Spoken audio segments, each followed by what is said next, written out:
Hello नमस्कार, कैसे हैं आप सब। आपका बहुत बहुत स्वागत है अपने इस बेहतरीन प्लेटफॉर्म पे जिसका नाम है फंडामेंटल बायोलॉजी। मैं प्रियदर्शन गौतम आपके बीच में दोबारा से अपने लेक्चर्स लेके आया हूँ। अपने इस प्रीवियस लेक्चर में आपने देखा होगा हम डाइजेशन और ऑब्जॉर्प्शन डिस्कस कर रहे थे। बेसिकली डाइजेशन और ऑब्जॉर्प्शन का हमारे लाइफ में क्या रोल है इसके बारे में भी हमने समझा था। टंग के बारे में भी हमने पढ़ा था, तीत के बारे में भी थोड़ा बहुत डिस्कस किया था। मेनली डाइजेस्ट सिस्टम में क्या क्या इंक्लूडेड है हमने देखा था। पार्ट 1 एलिमेंट्री कैनाल, जिसके अंदर अगर हम स्टार्टिंग से बात करें माउथ में तो बक्कोफेरिंजियल कैविटी, जिसमें बक्कल और फेरिंग्स को मिलाकर बक्कोफेरिंजियल कैविटी के बारे में डिस्कस किया था। जिसमें अपर रूफ को हमने तालू बोला था, पैलेट, जिसमें हार्ड पैलेट सॉफ्ट पैलेट के बारे में पढ़ा था। इसकी बात करें, फ्लोर की बात करें तो टंग के बारे में डिस्कस किया था। सलेवरी ग्लैंड्स के बारे में थोड़ा बहुत बताया था। टीथ के बारे में भी पढ़ा था। इसके बाद जो एलिमेंट्री कैनाल में होता है वो इसोफेगस होता है, एक वेंट पाइप जैसा होता है जिसमें फूड ट्रांसफर होकर स्टमक में पहुंचता है। स्टमक के बाद देन स्मॉल इंटेस्टाइन, फिर देन लार्ज इंटेस्टाइन के बारे में। साथ के साथ जो दूसरा मेजर पार्ट होता है वो होता है एसोसिएट ग्लैंड। एसोसिएट ग्लैंड क्या होती है, जो कि डाइजेशन में जहाँ से एंजाइम सीक्रेट होते हैं और डाइजेशन में हेल्पफुल होता है। उसके बारे में हमने पढ़ा था। हमारे शरीर में सबसे मेजर जो ग्लैंड होती है वो है लीवर। उसके बाद देन गॉल ब्लैडर है और पैंक्रियाज है। तो एक छोटा सा डिस्कशन हमने आपके बीच में लेकर आए थे। आज जो हम डिस्कस करेंगे वो तीत के बारे में करेंगे। तीत का मेजरली क्या रोल होता है, क्या तीत का स्ट्रक्चर है, कितने प्रकार के दांत होते हैं।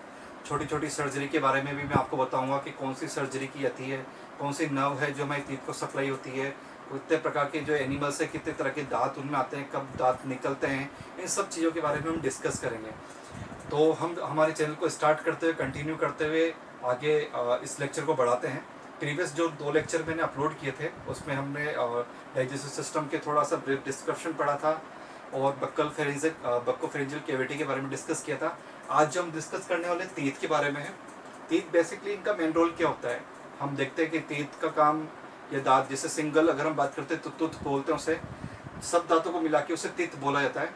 बाकी एक सिंगल दांत की बात करें तो उसे तुत बोलते हैं। तो दांत का मेजरली रोल क्या होता है, दांत खाना चबाने के लिए काम आते हैं, उसे ग्राइंड या च्युइंग करने के काम आते हैं। देखा जाए तो दांत का जो मेजर रोल होता है वो मैकेनिकल प्रोसीजर होता है। दांत का जो मेन वर्क होता है वो होता है मैकेनिकल प्रोसीजर।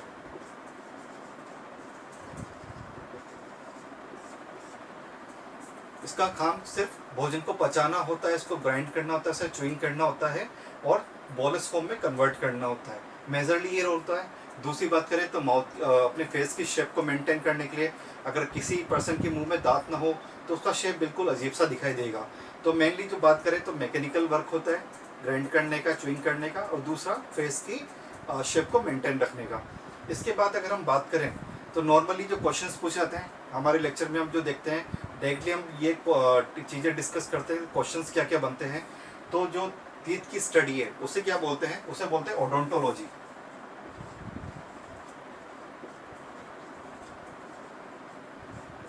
ये पूछ लिया जाता है एग्जाम के अंदर नीट में कि दांत की स्टडी को क्या बोला जाता है, तो उसे बोलते हैं ओडोंटोलॉजी। ओडोंटोलॉजी मतलब टीथ के बारे में, बेसिकली इसके स्ट्रक्चर के बारे में, उसके टाइप्स के बारे में पूरा स्टडी करना, डिटेल स्टडी करना ओडोंटोलॉजी कहलाता है। तो इस टर्म को हम याद रखेंगे। इसके अलावा जो हम डिस्कस करेंगे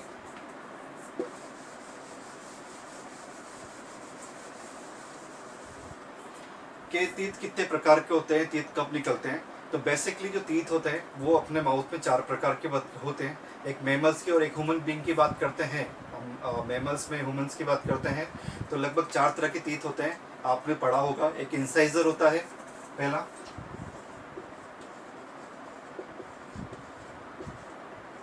दूसरा होता है केनाइन,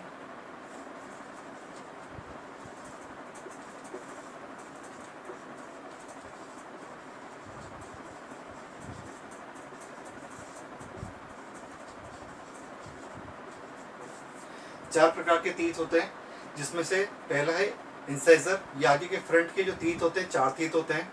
अगर हम डेंटल फॉर्मूला की बात करें तो डेंटल फॉर्मूला कैसे निकाला जाता है, जो अपर और लोअर जो होता है, ऊपर का और नीचे का जो जबड़ा है उनको आधा आधा पोर्शन में डिवाइड कर दें। सपोज मान लीजिए ये हमारा सिस्टम है, तो इसका जो हाफ एंड हाफ पार्ट होता है, तो इस साइड जो तीत होते हैं या इस साइड जो तीत होते हैं उसको मिलाकर डेंटल फॉर्मूला निकाला जाता है।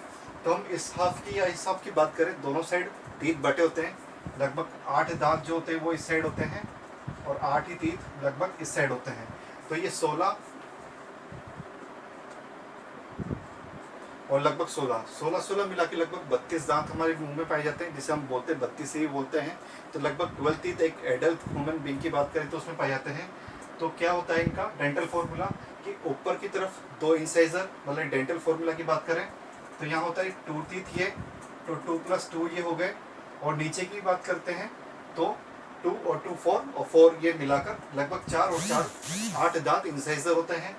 ऐसे केनाइन की बात करें तो केनाइन एक होता है, ऊपर की केवल एक जबड़े की बात कर रहे हैं, अपर या लोअर जो की। ऐसे प्रीमोलर्स की बात करें तो ये भी 2 + 2 हो गए, 2 वन साइड में 2 इस साइड में हो गया। और ऐसे मोलर्स की बात करें तो ये 3 होते हैं, तो ये 6 हो गए, ये 4 हो गया, ये 2 हो गया, ये 4 हो गया। तो 6 4 10 और ये 16, टोटल मिला के 16 टीथ एक जो में होते हैं। और इसे नीचे की या ऊपर की मिला की बात करें तो टोटल 32 टीथ्स जो होते हैं एक एडल्ट ह्यूमन बीइंग की बात करें तो उसमें पाए जाते हैं। तो ये एक तरह का डेंटल सिस्टम या फॉर्मूला भी बोल सकते हैं कि हमारी जो माउथ है उसमें कौन कौन से टीथ पाए जाते हैं, इंसाइजर, केनाइन, प्रीमोलर्स और मोलर्स। इनको आगे डिस्कस करेंगे डीपली।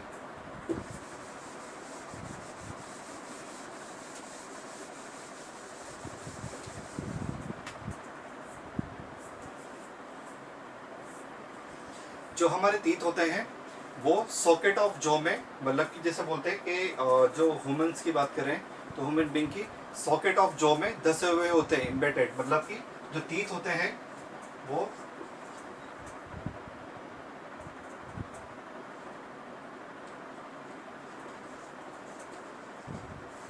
जो हमारे मुंह के अंदर जो जैसे बोलते हैं जो बोलते हैं जबड़ा होता है उसके अंदर धसे हुए होते हैं। जो ह्यूमंस के अंदर जो टीथ पाते हैं वो सॉकेट ऑफ जो के अंदर एम्बेडेड होता है, एम्बेडेड मतलब धसे हुए। और इस प्रकार की टीथ को क्या बोलते हैं, थीकोडोंट टीथ।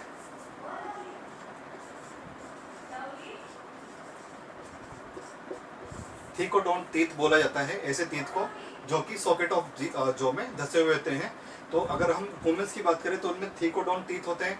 आप जानते होंगे कि शार्क की बात करें हम तो शार्क के अंदर जो है टीथ होते हैं वो एक्रोडोंट होते हैं, मतलब सुपरफिशियल टीथ होते हैं, वो जबड़े में धसे हुए नहीं होते हैं। तो शार्क में किस तरह प्रकार के टीथ पाए जाते हैं, उनको बोलते हैं एक्रोडोंट। एक्रोडोंट टीथ पाए जाते हैं किसके अंदर, शार्क के अंदर। ह्यूमन बींग्स की अगर हम बात करें तो उसमें थीकोडोंट टीथ पाए जाते हैं।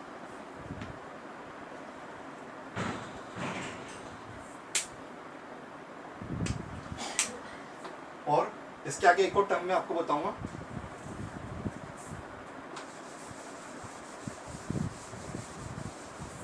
जो शार्क या वेल की बात करते हैं। जैसे मैंने आपको बताया शार्क के अंदर जो टीथ होते हैं वो एक्रोडोंट होते हैं और ह्यूमंस के अंदर जो टीथ पाए जाते हैं वो थीकोडोंट होते हैं। इन दोनों टर्म्स को याद रखिए। इसके अलावा जो क्या होता है, जो ह्यूमंस के अंदर होते हैं जो टीथ होते हैं वो हेटेरोडोंट होते हैं। हेटेरोडोंट, हेटेरोडोंट का मतलब क्या होता है, जैसे मैंने आपको बताया कि 4 प्रकार के दांत होते हैं जो एक ह्यूमन बीइंग के अंदर पाए जाते हैं, इंसाइजर, कैनाइन, प्रीमोलर्स और मोलर्स। तो हेटेरोडोंट मतलब होता है different type, number of teeth of different types. तो जो हमारे अंदर जो दांत पाए जाते हैं वो संख्या में ज़्यादा भी होते हैं, लगभग 32 दांत होते हैं और वो उनके टाइप भी डिफरेंट होते हैं। तो ऐसे टीथ को क्या बोलते हैं, हेटेरोडोंट टीथ बोला जाता है। तो देखा जाए तो मेल्स की बात करें, मतलब ह्यूमंस बीइंग की बात करते हैं तो हेटेरोडोंट एंड थीकोडोंट। अगर हम एक ह्यूमन बीइंग की बात करते हैं, मैमल्स की बात करते हैं अपने अंदर, तो हेटेरोडोंट एंड थीकोडोंट टीथ हमारे अंदर पाए जाते हैं। और एक शार्क की बात करें तो उसमें एक्रोडोंट टीथ होते हैं। वेल्स के अंदर जो टीथ होते हैं, वेल्स आपने देखा होगा नदी के अंदर जो वेल्स होती है उनमें जो टीथ होते हैं वो मोनोडोंट या आइसोडोंट होते हैं। हमने पढ़ा था शार्क के अंदर एक तो आपको होता है एक्रोडोंट टीथ होते हैं जो सुपरफिशियल पाए जाते हैं, जबड़े में धसे हुए नहीं होते हैं। दूसरा वेल के अंदर जो होता है वो आइसोडोंट और मोनोडोंट भी बोलते हैं। तो इसको याद रखेंगे कि वेल के अंदर जो टीथ पाए जाते हैं वो या तो आइसोडोंट या मोनोडोंट, जो कि एक ही प्रकार के टीथ होते हैं। उनमें जितने भी टीथ होते हैं सारे एक ही तरह के होते हैं, उनमें कोई डिफरेंशिएशन नहीं होता है।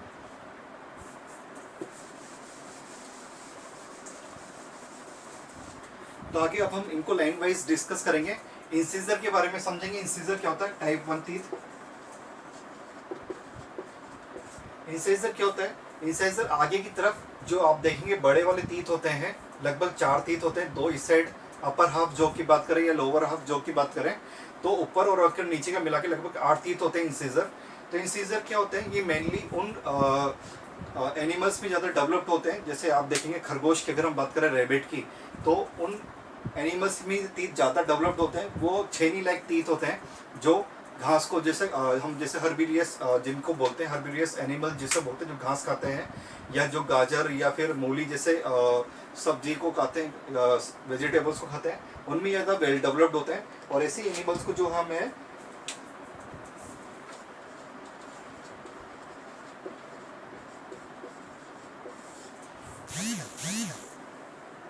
लेगोमॉर्फ्स एनिमल बोलते हैं। लेगोमॉर्फ्स एनिमल वो होते हैं जिनके अंदर जो इंसिजर टीथ है वो ज़्यादा वेल डेवलप्ड होते हैं। और इसके अलावा इन एनिमल्स में क्या होता है? कैनाइन टीथ एब्सेंट होता है। जो हम बोलते हैं, जैसे हम रैबिट की बात करें, उनके अंदर कैनाइन टीथ नहीं पाए जाते हैं। तो इंसिजर वेल डेवलप्ड होते हैं, उसकी जगह कैनाइन एब्सेंट होता है और प्रीमोलर्स और मोलर्स टीथ पाए जाते हैं। ये जो इंसिजर टीथ है ये खाने को कुतेड़ने के जैसे छेद या ब्लेड सिस्टम जिसे बोलते हैं, उस टाइप में इनकी शेप होती है। दूसरा होता है कैनाइन टीथ। कैनाइन, ये कैनाइन टीथ को हम इसको क्या बोलते हैं? कैनाइन टीथ को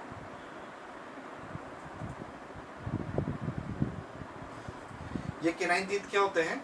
ये कैनाइन टीथ जैसे मैंने आपको बताया कि हर्बिलियस हर्बिलियस एनिमल होते हैं उनमें एब्सेंट होता है। पर ये जो होता है कैनाइन टीथ, ये कार्निवोर्स जो एनिमल होते हैं, मांसाहारी जो एनिमल्स होते हैं, उनमें ज़्यादा वेल डेवलप्ड होते हैं। ये क्या करते हैं? उनको पकड़ के ग्रिप करने के लिए मांस को, या जो कच्चा मांस होता है उनको पकड़ के रखने में ज़्यादा काम आता है। तो ये जो आप देखेंगे जैसे लॉइन से एनिमल्स होते हैं, या जो जैसे आप पेट एनिमल में जैसे डॉग को देखेंगे, तो उनके अंदर जो कैनाइन टीथ है ये ज़्यादा मॉडिफाइड होकर लंबे पाए जाते हैं। ये मांसाहारी एनिमल्स भी ज़्यादा वेल डेवलप्ड होते हैं। और आपने देखा होगा कि जो हाथी होते हैं, हाथी के टस्क होते हैं, 2 लंबे दांत, आपने देखा होगा हाथी के बाहर दांत निकले होते हैं, उन्हें टस्क ऑफ टीथ बोला जाता है। तो वो टस्क जो है मॉडिफिकेशन होता है, इंलार्जमेंट होता है वो टीथ का, किसका? कैनाइन का। तो एलिफेंट के अंदर जो टीथ पाए जाते हैं, आप जनरली देखते हैं कि हाथी के 2 दांत बाहर निकले होते हैं, वो किसका इंलार्जमेंट है? कैनाइन टीथ का ही इंलार्जमेंट है। इसके अलावा थर्ड नंबर का जो टीथ होता है वो होता है प्रीमोलर। प्रीमोलर की काउंटिंग जो होती है वो थर्ड नंबर का प्रीमोलर टीथ। ये काउंटिंग में देखा जाए अपर हाफ जो की बात करें तो ये 2 होते हैं। ऐसे मिला के अगर हम बात करें तो लगभग 4 दांत ऊपर और 4 दांत नीचे, लगभग टोटल 8 दांत प्रीमोलर्स पाए जाते हैं। इनको हम बाइकप्सिड टीथ भी बोलते हैं,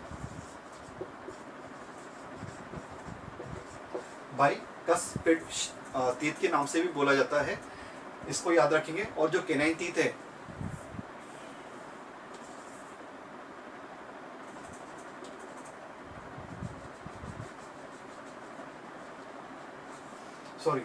जो प्रीमोलर्स है उनको बाइकप्सिड टीथ के नाम से भी बोला जाता है। और इनकी काउंटिंग टोटल 8 टीथ होते हैं। जनरली क्या होता है कि जो छोटे बच्चे होते हैं, 2 साल तक के बच्चे, उनमें प्रीमोलर्स टीथ एब्सेंट होते हैं, वो टीथ उनमें नहीं पाए जाते हैं। 2 साल के बाद जो है लगभग 6 से 12 साल की एज में ये प्रीमोलर्स टीथ निकलना स्टार्ट होते हैं। इनकी जगह पे बच्चों में जो है मोलर टीथ पाए जाते हैं।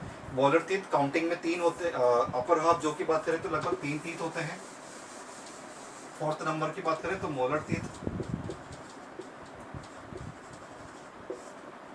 जो होते हैं 4th नंबर के, ये 3 होते हैं। और इनमें से जो लास्ट मोलर होता है, जिसे हम विजडम टूथ भी बोलते हैं, अक्कल दाढ़ भी बोलते हैं, वो लगभग जो है एज में, जब एक एडल्ट की बात करें तो वो 20 से 21 साल का हो जाता है, तब वो विजडम टीथ निकलता है।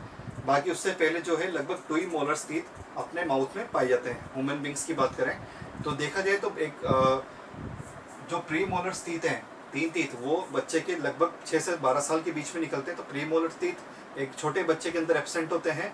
और अगर हम एक उसमें जो है एक मोलर टीथ भी नहीं पाया जाता, सिर्फ 2 मोलर टीथ ही प्रेजेंट होते हैं।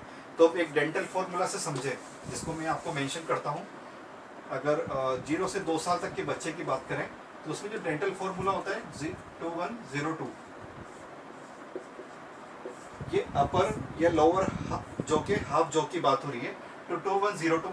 पर कुछ बुक्स में इसमें जो जीरो लिखा होता है वो गलत माना जाता है, क्योंकि प्री मोलर्स टीथ तो होते ही नहीं है, उनके जगह पे सिर्फ मोलर टीथ पाए जाते हैं।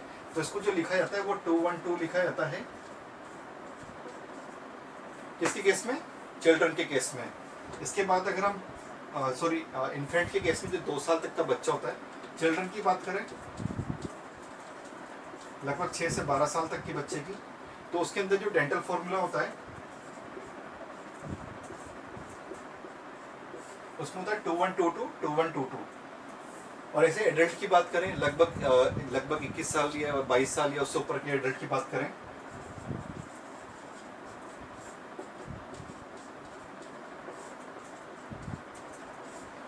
उसमें क्या होता है कि आपका जो एक इसमें देखिए यहाँ पर 2122 है और यहाँ पर 2123 है।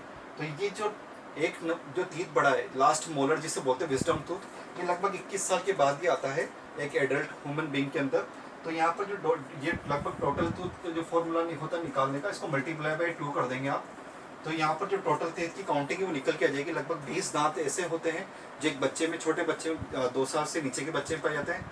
उसके ऊपर बात करें तो लगभग इसको आप मल्टीप्लाई करेंगे 4 5 5 2 7 और 7, तो यहाँ पर 7 दूनी 28 लगभग टीथ यहाँ होते हैं। इसके अलावा ये जो 2 टीथ होते हैं विजडम टीथ जिसे बोलते हैं, जो बाद में निकलते हैं 21 साल के बाद, तो यहाँ पर टोटल 32 टीथ काउंट होते हैं। तो एक चीज और है जो आपसे क्वेश्चन में पूछे जाते हैं कि चिल्ड्रन एक ह्यूमन बीइंग की बात करें तो ऐसे कितने टीथ होते हैं जो जन्म में दोबारा आते हैं। तो ये जो 20 दांत होते हैं एक बच्चे में, जिसे हम मिल्क टीथ भी बोलते हैं, ये दोबारा इरप्ट होते हैं। ये परमानेंट टीथ नहीं होते हैं, ये टेम्परेरी टीथ बोलते हैं या मिल्क टीथ भी इन्हें बोला जाता है। तो ये टीथ दोबारा निकलते हैं 2 साल के बाद, वापस निकलना स्टार्ट होता है। और लगभग जो परमानेंट टीथ होते हैं वो एक ह्यूमन बींग्स के अंदर 12 होते हैं, जिसमें मैंने आपको बताया प्री मोलर्स हो गए और एक 1 मोलर हो गया जो केवल लाइफ में एक बार ही आता है। बाकी जो ये 20 टीथ हैं ये दोबारा निकलते हैं, इन्हें मिल्की टीथ या फिर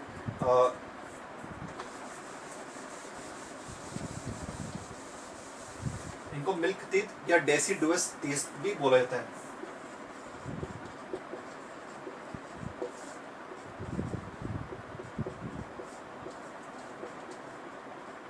मिल्क टीथ या डेसिडस, डेसिडस मतलब जो लाइफ में दूसरी बार 2 बार निकलते हैं।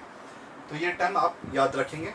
इसके अलावा जो मैं एक इम्पोर्टेंट बात आपके बीच में लाना चाहता हूँ कि एक चीज़ तो हमने यहाँ पर पढ़ लिया कि दांत क्या होते हैं, दांत का मेनली काम क्या होता है, किस तरह का होता है, और उसके बाद उसके डेंटल फॉर्मूला भी हमने समझ लिया है, दांत कितने प्रकार के होते हैं ये भी हमने समझ लिया है। दांत के अंदर क्या होता है कि आप देखते हैं कि एक जैसे हम देखते हैं टीथ जब कांच में देखते हैं तो आपको एक वाइट कलर का दिखाता है, वो इनेमल प्रोटीन होता है। एक बोन लाइक या बोन से भी ज़्यादा मजबूत अगर हम जिसे बोलें तो इनेमल का उसमें कवर पाया जाता है, क्राउन जिसे बोलते हैं वो इनेमल का होता है। अगर आप ये शेप देखते हैं टीथ की,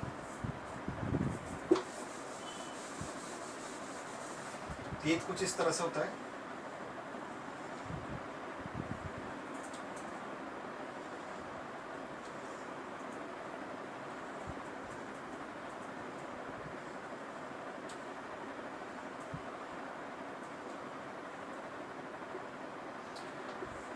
तो इसमें जो टफेस्ट वाला जो जिसे बोलते हैं जो बोन से भी ज़्यादा मजबूत होता है, उसे ये क्राउन जो पार्ट होता है जो ऊपर की तरफ दिखता है, जो हमारे जबड़े में उससे ऊपर वाला जो वाइट वाला पार्ट दिखता है उसे क्राउन पार्ट बोलते हैं। टीथ के भी 3 पार्ट होते हैं, एक तो होता है क्राउन,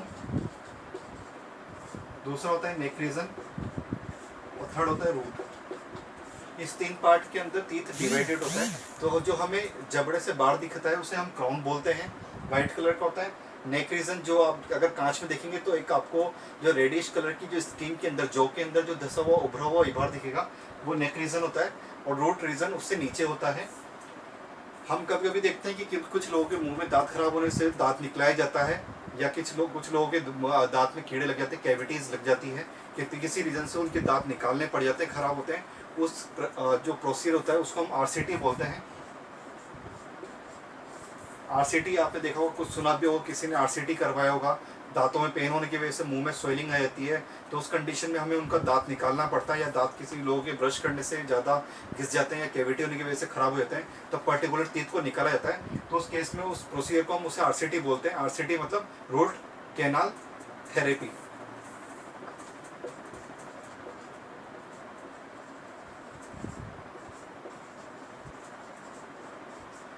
तो इसको याद रखेंगे। आरसीटी क्या होता है? Root canal therapy.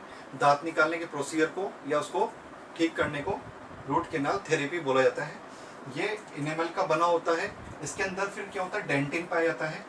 दूसरा जो सबसे हार्डेस्ट जिसे बोलते हैं डेंटिन, एक यहाँ पर मैं लिख देता हूँ, ये इनेमल का बना होता है, ये डेंटिन है। और इसके अंदर जो यहाँ पर है वो रूट रीजन होता है। रूट जो निकलती है दांत को जोड़ती है आगे अपने दांत रूट से। एपिकल फोरेमन जिसे बोलते हैं, जहाँ दांत की ओपनिंग होती है, रूट की ओपनिंग होती है, उसे एपिकल फोरेमन के नाम से बोला जाता है। यहाँ से जो रूट्स निकलती है वो आगे जाके कनेक्ट हो जाती है अपने जॉ से, वहाँ पर जो ओपनिंग होती है उसे एपिकल फोरेमन बोला जाता है।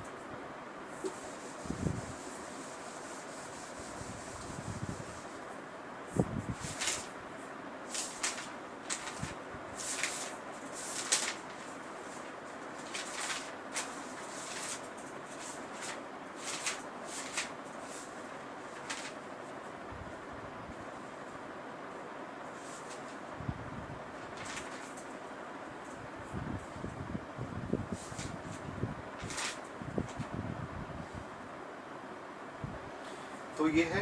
एक चीज और इसमें क्वेश्चन पूछ लिया जाता है कि ऐसी वैसे ह्यूमंस के अंदर लगभग 12 पेयर ऑफ क्रेनियल नर्व्स होती है। तो ऐसी कौन सी क्रेनियल नर्व है जो अपनी दांतों को सप्लाई होती है, जिसे डेंटिस्ट नर्व भी बोला जाता है। तो उसका नाम याद रखेंगे।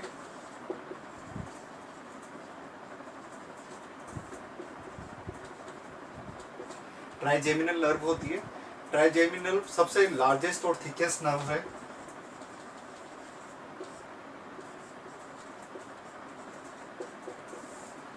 ट्राइजेमिनल नर्व होती है सबसे लार्जेस्ट। वैसे अपने शरीर के अंदर लगभग 12, जैसे मैंने बताया 12 pair of 12 pair of cranial nerves पाई जाती है। उनमें से जो सबसे लार्जेस्ट और थिकेस्ट नर्व है ट्राइजेमिनल नर्व, ये अपने टीथ को सप्लाई होती है। इसके भी जो 3 आगे ब्रांचेज होती है, फर्दर 3 ब्रांचेज में डिवाइड होता है।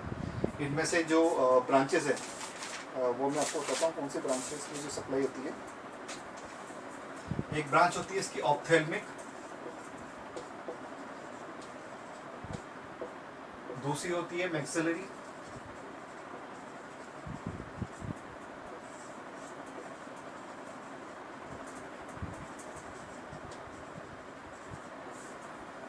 इसके आगे फर्दर 3 ब्रांचेस होती है, ऑप्थेल्मिक, मैक्सिलरी और नीचे वाली सब मैंडिबुलर। सब मैंडिबुलर अगर हम समझना चाहें तो 3 फिंगर रूल्स बोलते हैं। 3 फिंगर रूल्स कैसे? जैसे आप इसको एक फिंगर को यहाँ रखेंगे, एक फिंगर को यहाँ और एक फिंगर को यहाँ रखते हैं। तो जो ऑप्थेल्मिक जिसे बोलते हैं वो हमारी जो आँख के ऊपर की पलक होती है वहाँ पर सप्लाई होती है। सब मैक्सिलरी जो ब्रांच है वो अपर जो को सप्लाई होती है, और जो सब मैंडिबुलर ब्रांच है वो लोअर जो को सप्लाई होती है। और इस वाली ब्रांच को हम डेंटिस्ट नर्व भी बोलते हैं।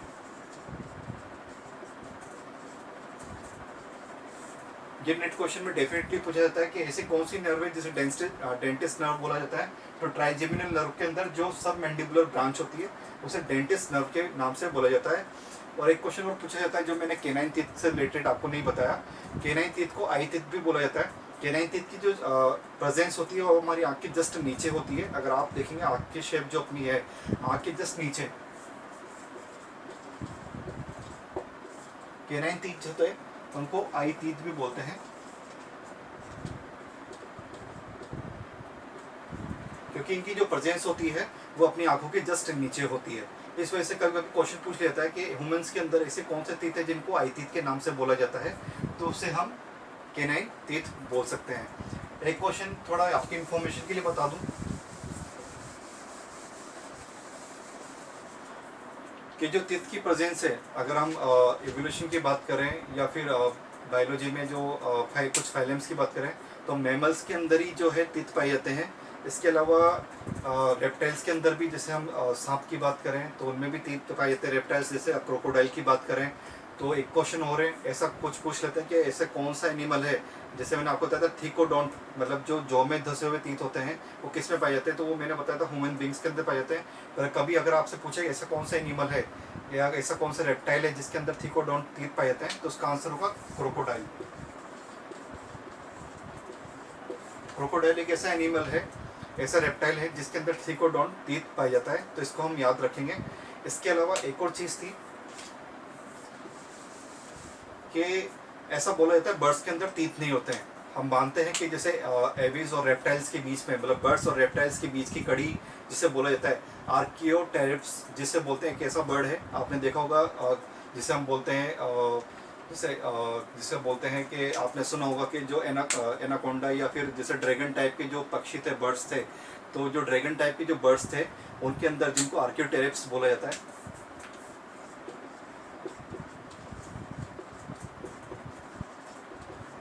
आर्कियोटेरिप्स, ये वो बर्ड थे जो आपको एक ड्रैगन टाइप दिखाई देंगे। उनके अंदर वो बर्ड्स के अंदर काउंट होते थे और ऐसे बर्ड्स के अंदर तीत पाए जाते थे, बाकी बर्ड्स के अंदर तीत नहीं होते हैं। बर्ड्स की स्टार्टिंग रेप्टाइल्स से होती है, रेप्टाइल फाइलम से होती है, ग्रुप से होती है, देन मैमल्स के अंदर तीत पाए जाते हैं। तो इस चीज़ को भी हम याद रखेंगे। आज का लेक्चर हम यही फिनिश करते हैं। आपको तीत से रिलेटेड या इस अभी तक का आपने जो भी पोर्शन पढ़ा है उसमें कोई भी डाउट होता है तो आप डेफिनेटली कमेंट बॉक्स में आकर क्वेश्चन पूछ सकते हैं। वीडियो को जितना भी होता है आप लाइक और सब्सक्राइब भी करिए, आगे शेयर भी करिए। अगर आपको लगता है इन्फॉर्मेशन आपको बहुत अच्छी मिली है तो अपने जितने भी फ्रेंड्स हैं जो ऑनलाइन स्टडी करते हैं उनको भी वीडियो शेयर करिए। Thank you.